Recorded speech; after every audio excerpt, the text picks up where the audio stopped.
we're looking at the green algae. Ugh, is it going to do that to me again? Let me pull up. It doesn't like when I switch back and forth. Really. Try that again. Okay. So phylum Chlorophyta or Chlorophyta are the green algae. So as far as what's going on in the world of algal commercial applications, probably one of the hottest topics right now is fuel, the so-called fuel cell technology, where they're actually looking at using algae as a source of hydrogen gas. So some algae will produce hydrogen gas under the right growing conditions, and then that can be siphoned off and taken and used for fuel cell technology. And probably this one, Chlamydomonas reinhardtii, is the most well studied. This one is a single cell green algae. And again, looking at hydrogen gas production. They're also looking at the image there is showing how oil can be extracted. Those of you who took lab this week, you looked at that microalgae, Nanochloropsis, and trying to find oil droplets, which can be a little hard because it's a microalgae. It's pretty hard to see under the microscope, I know, but that one has been showing great promise, and I'll be talking a little bit more about that one. So, alternative fuels is a hot topic globally, really, when you start thinking about it. And so this one is also very heavily studied. I tried to buy this one for you to look at in lab, but it's ridiculously expensive. So I think they wanted over $400 for just one little sample, tiny sample. So I could not do that. But Brochococcus brownii, and again, this is the green algae. And so that picture is several cells, kind of a colonial growth pattern where the cells kind of stick together. And then you can see the droplets of oil oozing out. And so the reason they like this one is that it actually excretes out the oil, whereas the one you looked at in lab, the Nanochloropsis, that one keeps the oil inside the cells. And that's a little bit more challenging to harvest the oil and get the oil out of the cells. It's much easier if they just spit out the oil and then you can collect it from the broth that it's growing in. So when they optimize this in the lab, they can get 30% of the dry weight of the algal cells is actually oil. That's a really good yield for commercial purposes. And so they're really excited about this one. And they're saying, this could be a renewable source of petroleum. Whereas now, we mine the fossil fuels, but this you just grow in the lab. And because it's a green algae and relatively, it's a microalgae, it's easy to grow in a small footprint of space. So you don't need this massive, huge, acres and acres of field. You can just grow it in these big reactors in a building. So very, very promising.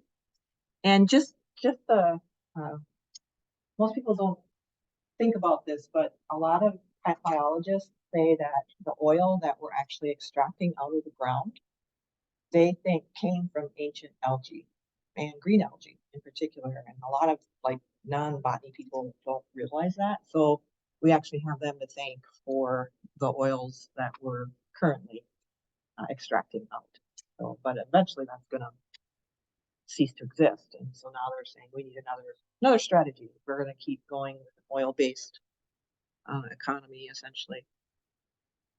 So that one of the reasons why I wanted to show you the Nanochloropsis is based on this research that Michigan State University scientists have been doing, where they're looking at the Nanochloropsis, but also a fungus, the Mortierella. I tried to buy that one too for you to see, and that one they wanted over $500. So I could not get that one. It's ridiculous how much some of this costs.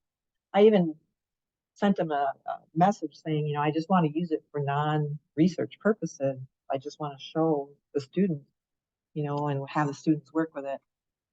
And they were not open to that idea. So anyways, what they found was that MSU researchers were doing this. It's called this idea is called co-culture, and it's not a brand new idea really, but it's gaining a lot of interest recently in a lot of different, like my one grad student, Larry, he was doing co-culture experiments with some of the bacteria and fungi that he was working with.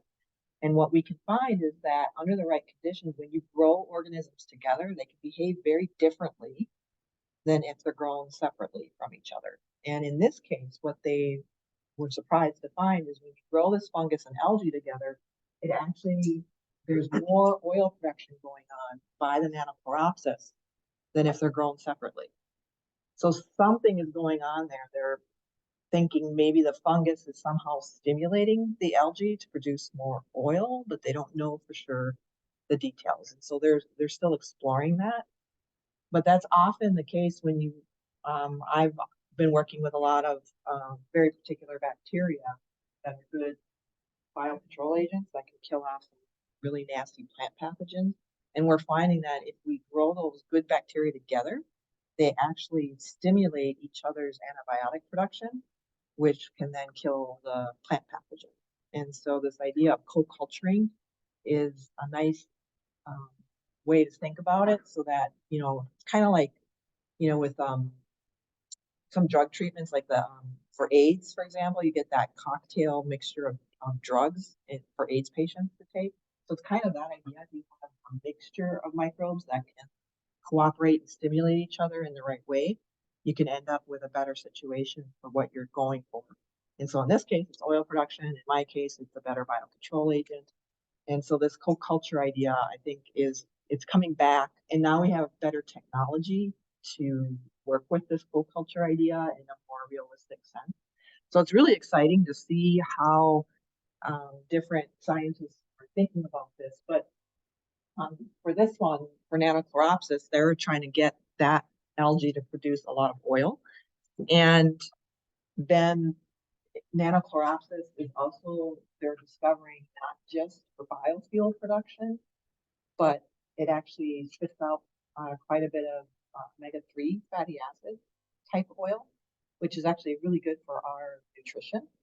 And so they're finding that if you may have heard of omega-3 fatty acids versus omega-6 fatty acids in your diet. And in our laugh that they call it this, but they do, and it's, I guess, very appropriate. So if you've heard of the standard American diet, they call it, and when you abbreviate that, it abbreviates down to SAD. I just laugh. So whoever came up with that had a sense of humor, because it's true. It's very sad. Our standard American diet is not good. And what is happening in that diet, where it's a lot of fast food, processed food, what happens is you get a lot of omega-6 in your diet and not very much omega-3. And that's not good. That's not good for your overall health. And so the idea that you can find, you know, in this case, Nanochloropsis can produce a lot of omega-3, and then you can sell that into the, you know, health industry is, or, you know, find a way, who knows how they're going to find a way to maybe eventually we could be able to eat Nanochloropsis in some way. But anyways, so something to think about. And another chaos to the fungus being there is that it's easier then to gather out the cells so that you can work with the growth medium directly without the cells there when you go to process. And so that may sound like a minor thing, but the logistics of getting the cells away and like strained away from the growth medium they were growing in to separate those can be extremely costly depending on the microorganism. So Nanochloropsis is a microalgae. That's really hard to get that strained away. But if you add the fungus in there, the fungus and algae like attach to each other. So then, and it's much bigger clumps. So the fancy word for that, if you're in an environment like bioflocculation. So if you can bioflocculate, that's a good thing. And so the idea that it's big clumps that you can easily just skim off and get rid of them, it's a huge cost savings. And then the other big thing is neither of these are pathogens to us or any other animal that we're aware of. And so they're easy to work with. You don't need any special precautions or any kind of special airflow. Um, and they're easy to grow. You can grow them on things that are considered waste products from other industries. So the food essentially that you feed them is we're essentially they're reusing and recycling from other industries. So really, they're really excited about this idea. Um, I wouldn't be surprised if they've made some good progress already since the last time I checked them. So something to think about. I think this could become more common that you'll see uh, this idea of co-culture in order to get a product for commercial use of some sort.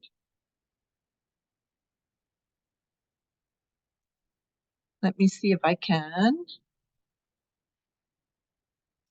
Uh, let's watch this other video. It's a short one.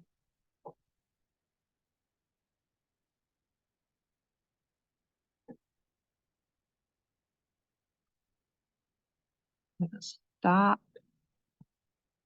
Oh, wait a minute.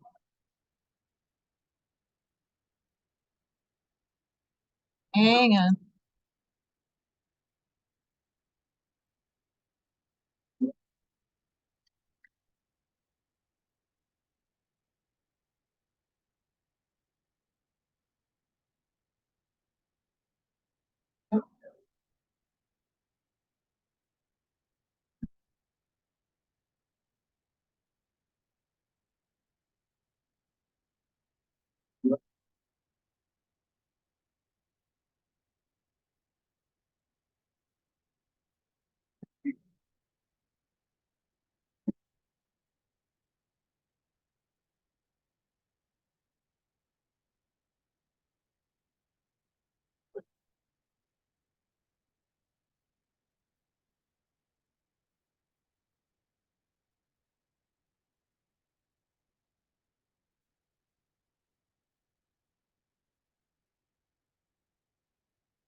So to me, that is super exciting.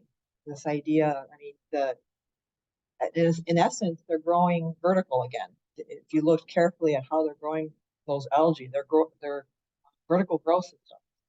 So that's why they said the surface area and the quantity that they can get per acre compared to traditional crop growing is phenomenally higher with their system. So again, really exciting concepts that are being, put into play right now. It's not in the future. And has anyone seen or heard of any of these operations? Yeah, yeah,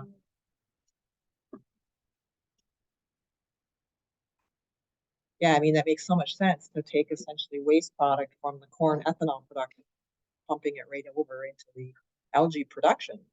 It's extremely sustainable. So I just think it's so exciting.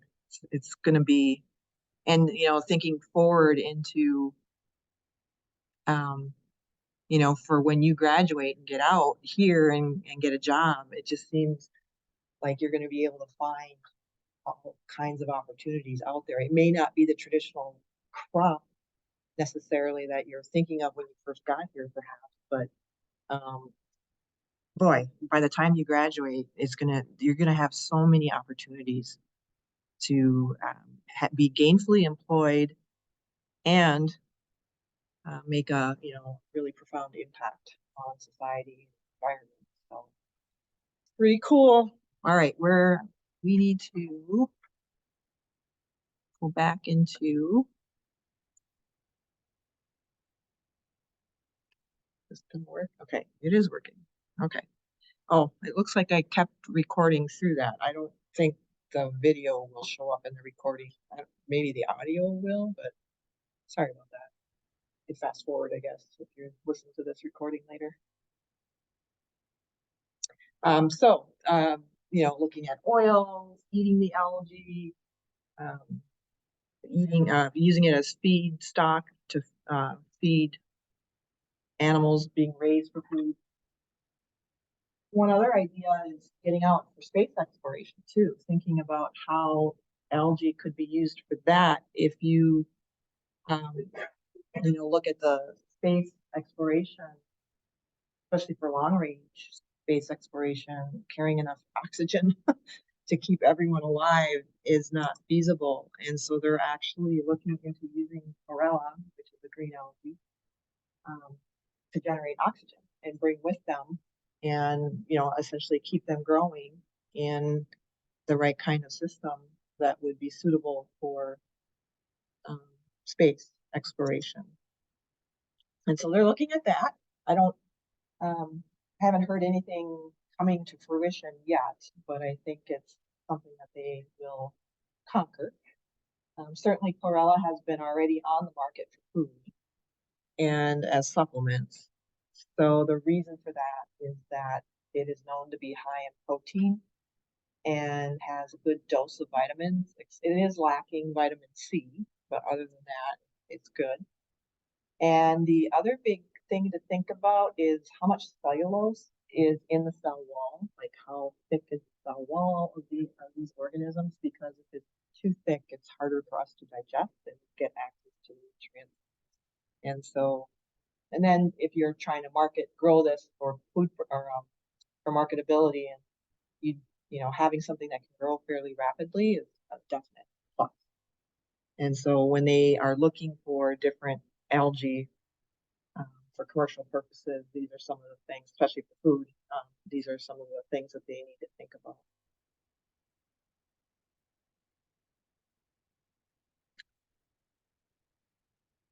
So this is an article that was posted a while ago. Craig Venter is a scientist and entrepreneur that he was the private business that helped the government do the Human Genome Project back when they were sequencing the human genome, which was a huge undertaking. And so he stepped in and developed a business to help with that. And so between what the government did and Craig Venter's business, they were able to sequence the human genome, which was quite a feat, especially back when he did that. Well, then after he did that, he decided to go into the ocean systems and go exploring. He wanted to find organisms that could prove profitable for like drug discovery. And he was surprised to find how many algae were in the oceans, especially microalgae. Microalgae per milliliter of seawater, the amount of microalgae is phenomenal. And so this idea that, we have all these different algae in the oceans. And so he started to get really excited about algae and is, as far as I know, his business is still doing some of this investigation at looking for algae for drug discovery and other useful aspects.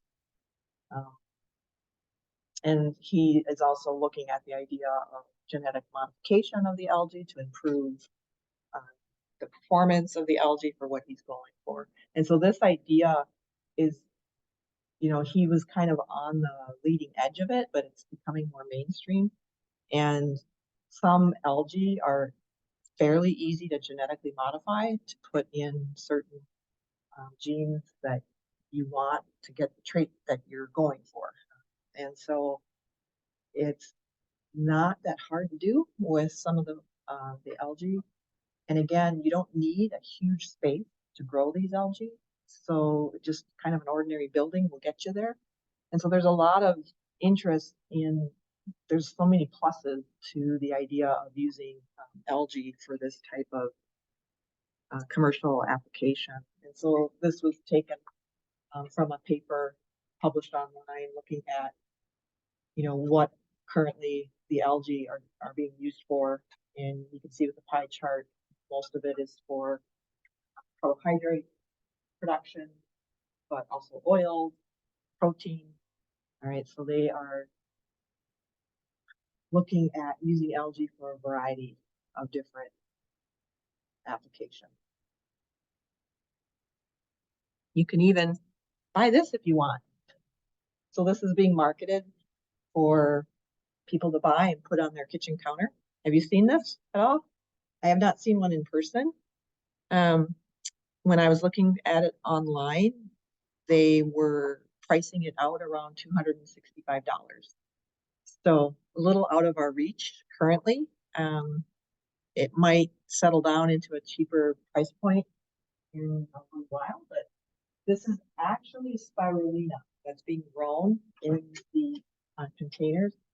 And I just want you to be aware that spirulina is actually not algae. It's not an algae species, algal species. It's cyanobacteria. So that's a very different organism.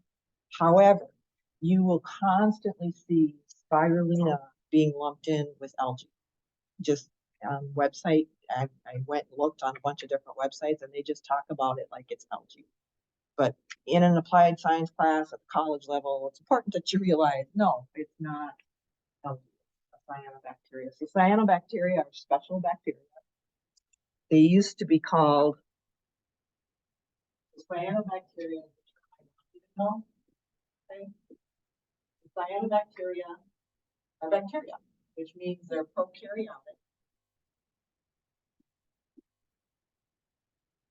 Okay, so they're bacteria. Bacteria are prokaryotic. Algae are eukaryotic. Okay, so that's totally different cell type. We're eukaryotic as well. Okay, so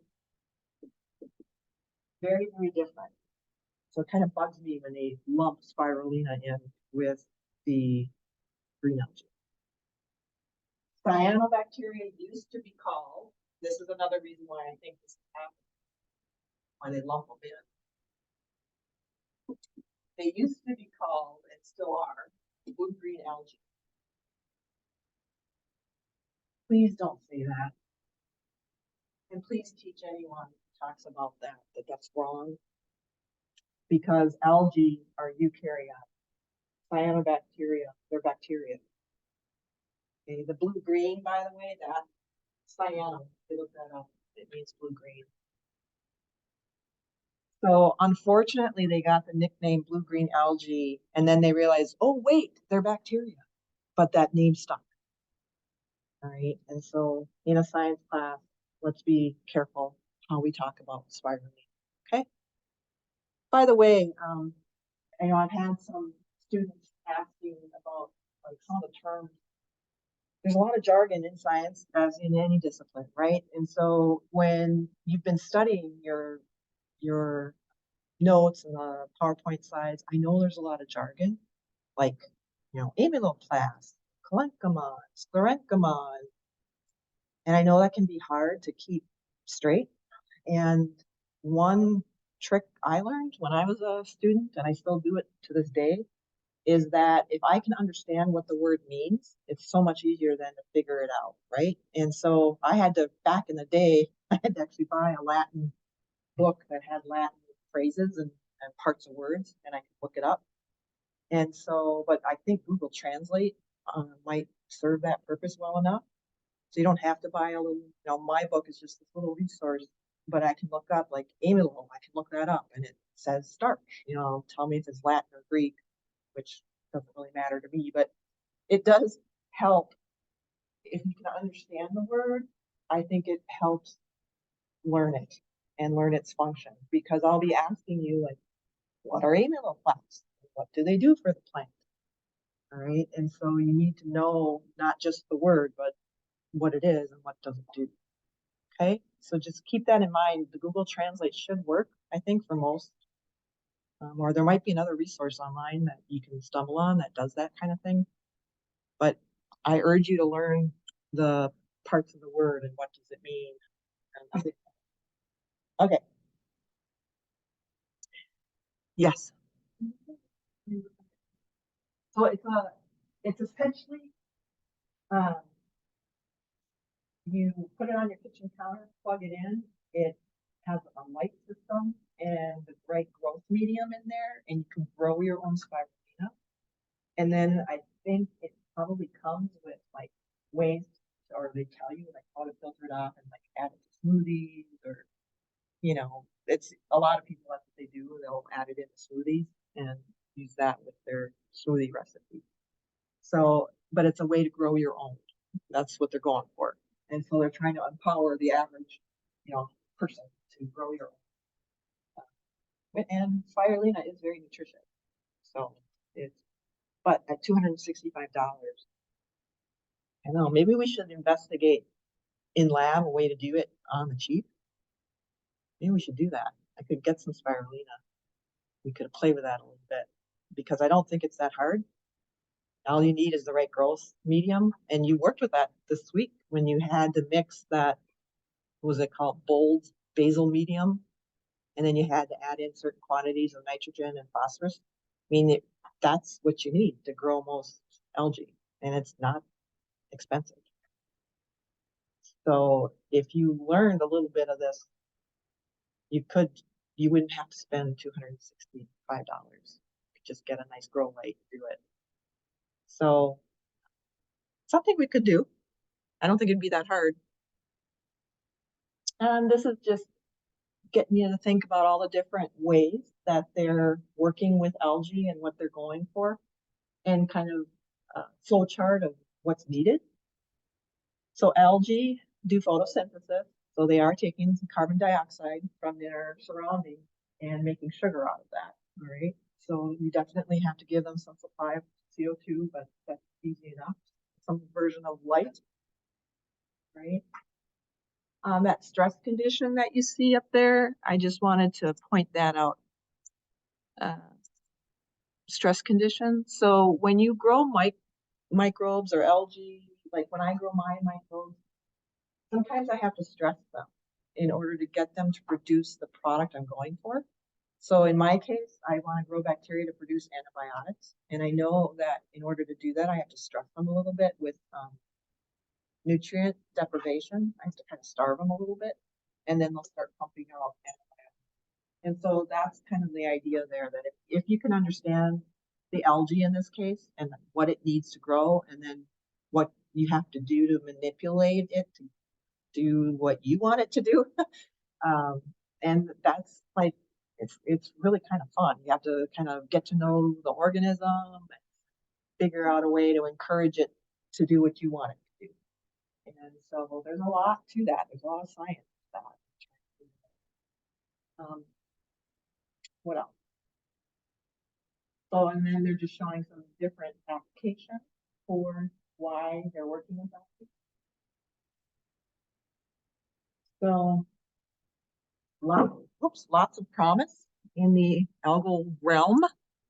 Here, I found this from a paper that was published last year. And this is just kind of focusing on food, algae as food. And you can see a variety of different algae: chlorella, Chlamydomonas, Archospira, seaweed, the bigger ones, alternative bacon. Look at that. Alternative bacon. So now they've come up with a fungus that's alternative bacon, and now apparently seaweed. Apparently we like bacon. That must be a really profitable niche market.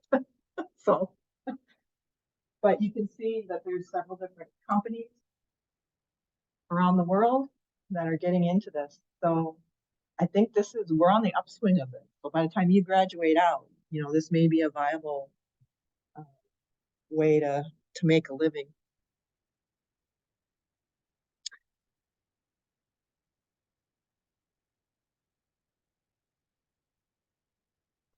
Huh.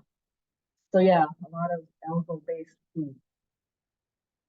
Coffee bean called Infinity Blue, coated with a soluble protein extracted from spirulina. So I read a little bit about those coffee beans, and they say it keeps the coffee beans fresher with that coating a lot longer, and so it's just really. And then the actual visual color is very striking, so it's kind of a humans like that, we like that. So yeah, really interesting ideas, creative ideas coming out.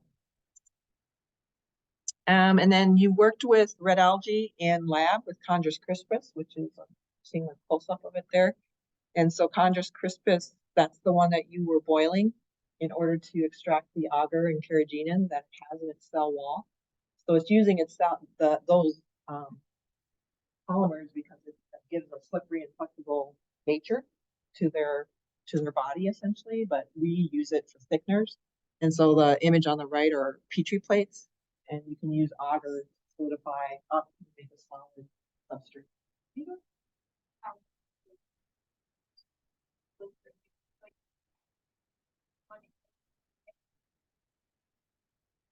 I think so. I can't swear to that, but my dim memory saying I think so. Yeah. So, and you can eat, like, I'm so used to using agar and Petri plates because I work with a lot of microbes, and that's how we grow them on Petri plates. But I keep forgetting, like, you can eat agar. They have it in foods, and to me that just seems so weird because I really only work with it. But I think they call it agar in the food industry, and so I'm just not used to that. But anyways, and then don't forget about sushi. The wrapping is red algae, so of course that's very, very, very, very popular. Okay, we'll stop there and get into, I have just a few more things to say about diatom uses, and then we'll get into bryophytes, a brief survey of bryophytes on Monday.